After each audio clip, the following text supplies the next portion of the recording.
As I'm sure many of you are aware by now, yesterday was Google's I/O keynote. This is where they make a bunch of Google updates and announcements, mostly AI related, of course, because AI is the hot topic right now. And of course, you all know that the day prior was OpenAI's announcement, which OpenAI no doubt scheduled the day before to try to overshadow Google, and it seems to have somewhat worked. Yes, the TLDR on Google's I/O announcement is that most of it isn't really anything too special, but there are a couple of gems in there that I want to go over today, along with some other important AI news. Right here in my very own Discord, Jeff Mann, one of my wonderful mods, gives us a fantastic breakdown for the entire Google I/O keynote. I'll also have it linked down below, but I'm sure the reason you're watching this video is because, well, you just want the cliff notes. First up, folks, Gemini 1.5 Pro has a 1 million token context window, is now available entirely globally to everybody. Now, 1 million tokens is a lot, and that is a pretty big deal, but how does it perform in an actual needle in the haystack test? That's going to determine if this model is actually worth it, and in my personal experience, so far, not too great at recalling information over that entire 1 million tokens. In the future, they're going to expand the context window to 2 million tokens for developers, which I should be able to get exclusive access to, so if you guys are interested in that, let me know. AI overviews are rolling out in Google Search this week, which I have also already had access to, and I have to say they're quite useful, although I'd like them every single time. A lot of times I'll try to search for something and I actually just want the AI overview, and it won't give me it. This summer, they're also going to have an Ask Photos feature in Google Photos. 1.5 Pro is also going to be available in Workspace Labs, improves email summarization, and its ability to summarize meetings. They're also prototyping agents that can act as virtual teammates, which is pretty interesting, but definitely not a new concept by any means. They've also introduced Imagen 3, which has better image generation. We'll give it a test today, but one of the larger ones, possibly the largest announcement, is Veo, which is a high-quality 1080p video generator that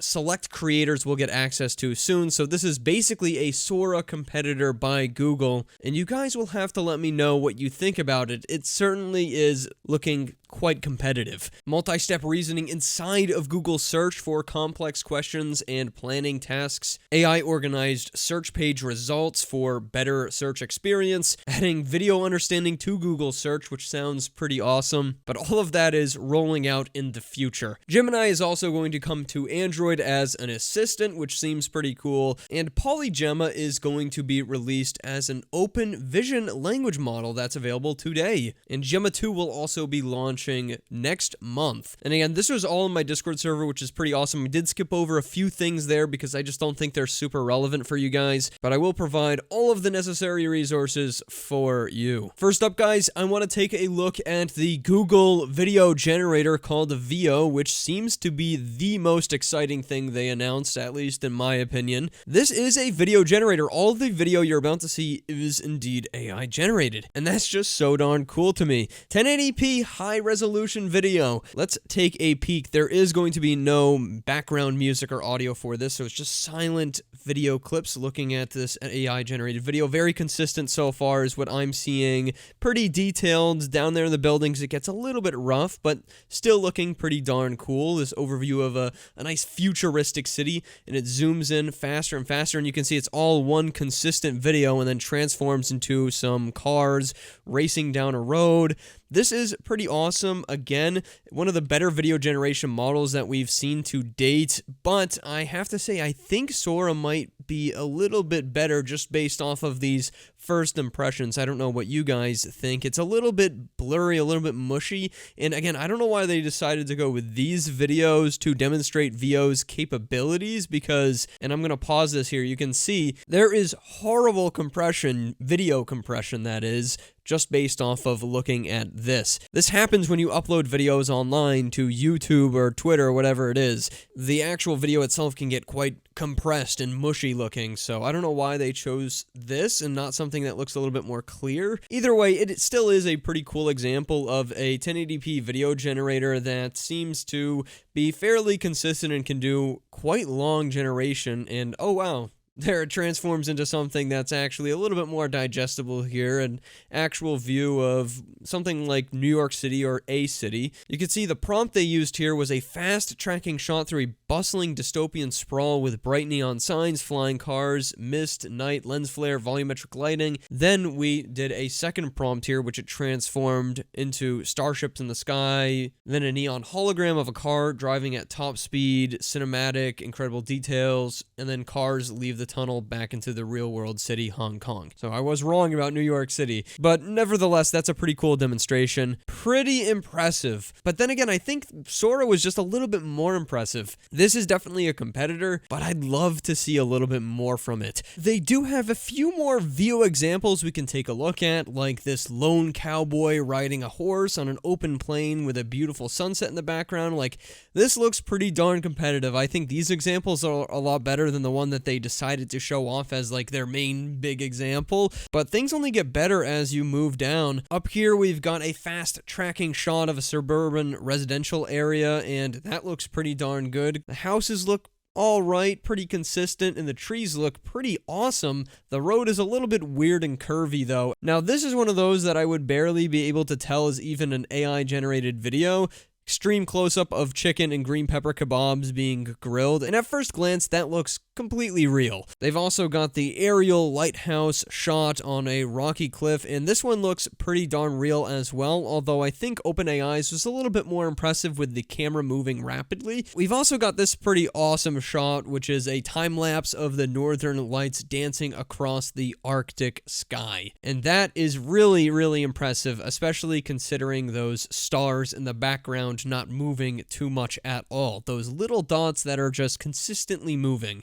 They're also able to do that thing very similar to Sora where they're able to add objects over a video. However, you can notice that this original drone shot of the Hawaii jungle looks really, really nice and clear and realistic, but this one looks a little bit burnt, a little bit crispy. Adding those kayaks in definitely cost a lot of image quality. And of course, the ability, like Sora, to animate photos, which is how the video effects is going to work. This looks pretty awesome, especially this prompt with the alpacas. I have to say, that's exciting. Although the prompt here was dancing to the beat, it looks like they're kind of just walking up to the camera. Visual consistency across video frames is really, really impressive overall. That's sort of the best part about this, and that's what makes it actually competitive with Sora. But you have to imagine when they were working on this Google VO model, and then they saw Sora release, they probably dropped some bombs in their pants out of fear because they probably didn't think that OpenAI was close to catching up with them. And in fact, it seems like OpenAI might be a little bit ahead. They do give us a little glimpse under the hood on how this actually works. Overall, though, I gotta say, it is quite impressive, and it's probably the most impressive thing that they announced from all of I.O. Now, diving a little bit deeper into the video side of things here with Google, they are introducing something called Video FX as well. It's an experiment on their labs, Google, that you can request access to, which I definitely will be requesting access to. This Video FX tool is actually powered by Veo. So let's go ahead and take a look at this.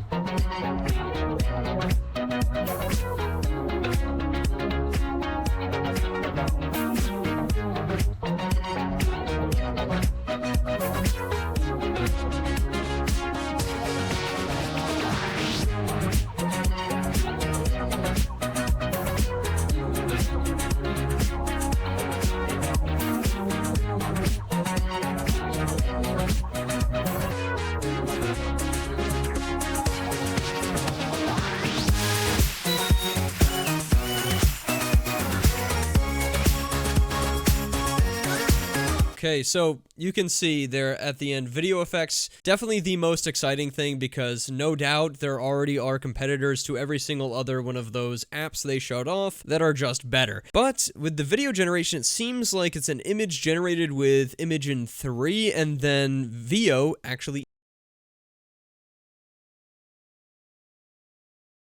Looks pretty cool. So obviously here we're looking at an idea to video clip with just a single text prompt. It also comes with a storyboard mode that lets you iterate scene by scene and add music to your final video. Okay, so this is actually kind of like a competitor to LTX, but no doubt LTX has a little bit more in-depth features. LTX does have storyboarding. It has quite a bit more as well in terms of scene control. So again, they have their music and image effects and all that stuff. I'm not really going to go too deep into it because it doesn't appear to be better than the leading competition that we already have access to, but it's still there by Google. It's good to see that they're trying to compete on all fronts here. Oh, so I was going to go ahead and show you Imagen 3, but you can see to switch to the Imagen 3 best quality mode here in image effects in Google's AI test lab, you actually need to request access. So that's something I'm going to need to change in the beginning of the video. We don't have access to Imagen 3 just yet. It looks like another one of those slow rollouts. Regardless, I will link all this down below so you guys can request access to Imagen 3 or better yet, video effects. Again, I don't know why they're kind of putting Imagen 3 behind this wall because it doesn't seem like it's a better image generator than something like Ideogram AI or even Dolly 3, dare I say. Now let's move on to the Google search stuff.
And again, guys, what I iterated in the beginning of this video, it's a lot of stuff that we pretty much have already seen before. It looks like just a more advanced AI search, but we've seen this with Perplexity AI to a degree, even, ChatGPT with web search functions. Like suggesting a 7-day meal plan, I mean, it's cool to do it right in your browser, but this, again, is something that ChatGPT can already do and already search the web for you. It's nice to have it right there and something that, you already use, but that's about it. Now, this was a pretty darn cool idea where, some guy's having issue with his camera and he takes a little video and uses Google Lens to essentially video search why his camera isn't working, and it gives you an AI generated answer to that. But we just saw OpenAI announce this assistant that you can just pull your camera up. I mean, you don't even have to record and send a video off. You can just pull your camera up and say, like, why isn't this working? And then the ChatGPT will answer it for you. So again, it's just like, I don't know, is video search going to work better than OpenAI's actual ChatGPT companion for solving problems like this? I don't know. I mean, typically OpenAI has the better models, right? Really comes down to that. And neither of these are available yet, so it's not like we can do a head-to-head test on whether a Google video search versus OpenAI ChatGPT assistant is better. But I will say, I think it's easier to just pull my camera up in an app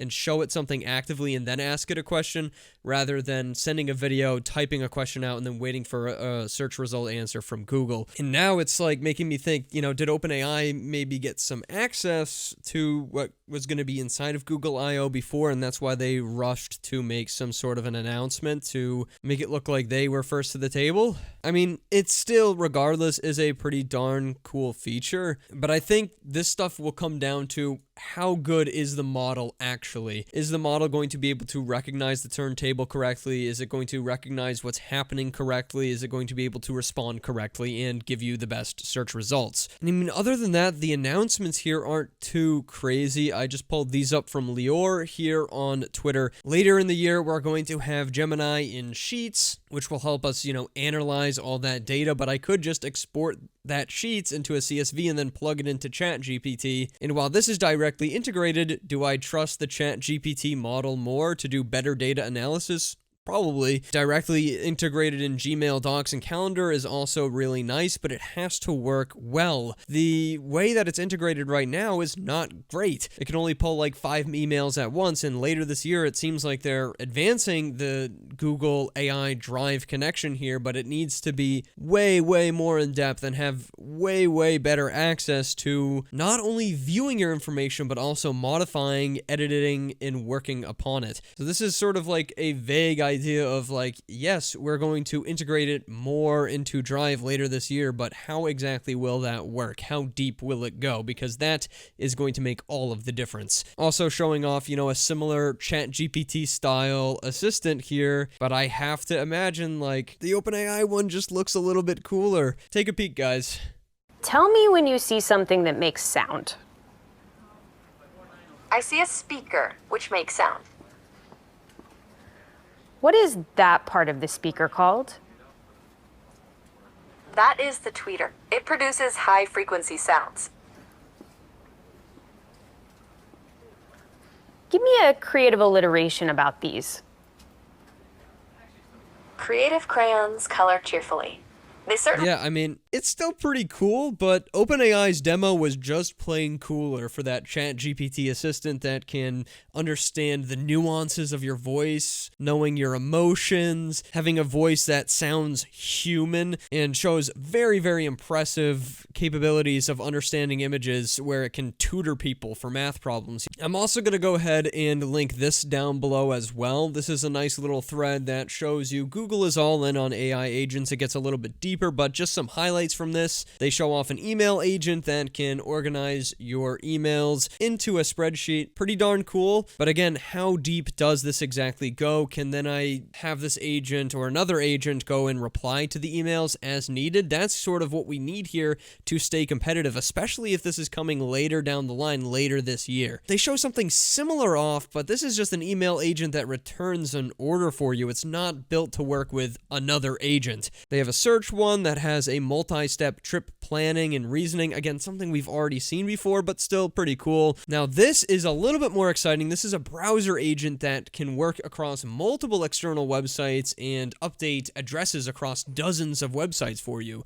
Like, that's pretty dang awesome. But will it work that good in practice? That remains to be seen. You can show me demos all you want, but I'm going to remain skeptical, especially of Google, who doesn't exactly have the best AI track record. But yeah, some cool demos here. I'm going to link them down below for you. And now finally, some kind of sad news from OpenAI yesterday. Ia, the chief scientist at OpenAI, is actually going to be parting ways with OpenAI. This is a big deal because Ia was one of those phenomenal minds, like a true genius. And Sam Altman makes great note of that. Apparently he's going to go work on some personal project or something, but Jacob is going to be their new chief scientist at OpenAI. And I'm sure you guys know there were quite a few memes about, where is Ia? Is he in the basement of OpenAI? Is he the AGI? Well, we know where he is now, and it's not at OpenAI, which is a little unfortunate. Again, he was one of those brilliant, truly brilliant AI minds. Oh, and I thought this was pretty relevant for today. Igor, which is the AI Advantage, one of my AI YouTuber friends, asked his community which of the two big announcements this week were more exciting, and it seems like 90% of people agree that the OpenAI spring updates